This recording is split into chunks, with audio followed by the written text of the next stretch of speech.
Guys, ito, sale siya. Bilhin natin and I will show you how to make and preserve this one in the freezer. Okay. Yan.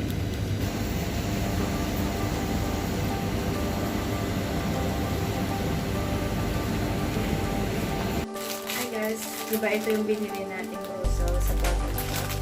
Bali, ang original price nito is 30 plus. So, nag-sale na lang siya dahil may yellow. May yellow na siya.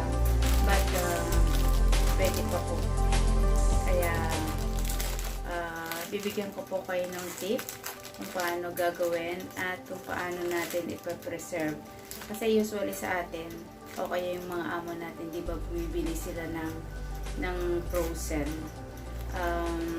Ako, ginagawa ko, I will share to you. Okay? Ayan siya guys. Babalatan natin.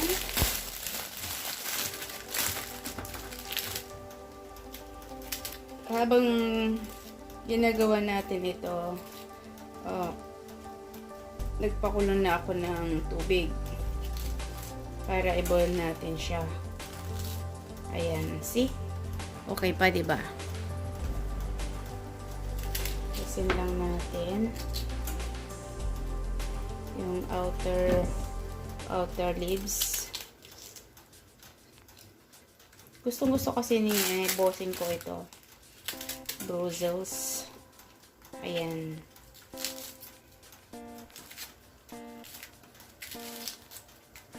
Diba okay pa siya guys? Marami din ang nalis. Ito na siya. Then wash it. I'm going to wash.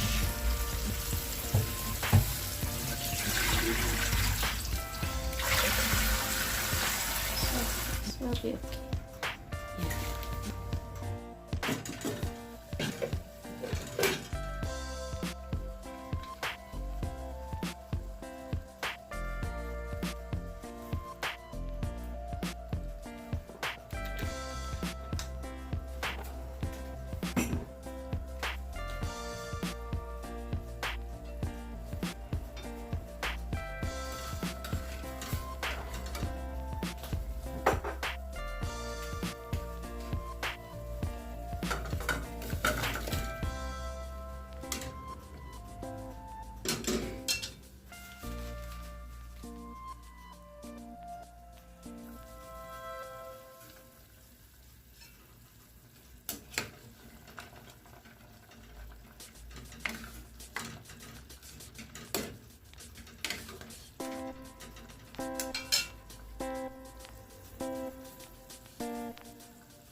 This is cold water.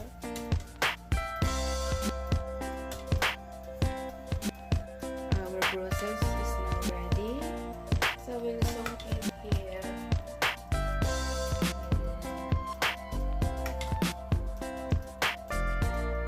Let it cool.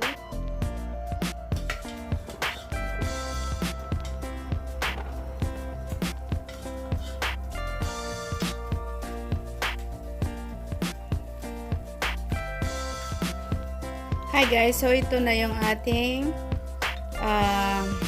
ginawang Brussels. Ayan.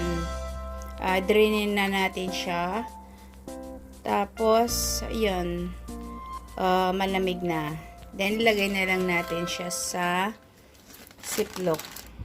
Kaya po tayo naglagay ng oil, olive oil at sugar to maintain the green of our vegetable. At yung olive oil ang magpe-preserve sa kanya para manatiling fresh ang ating gulay. Lagyan natin sa siklop.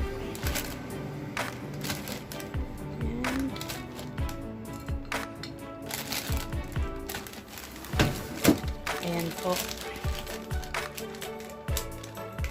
Tapos, lagyan natin sa freezer.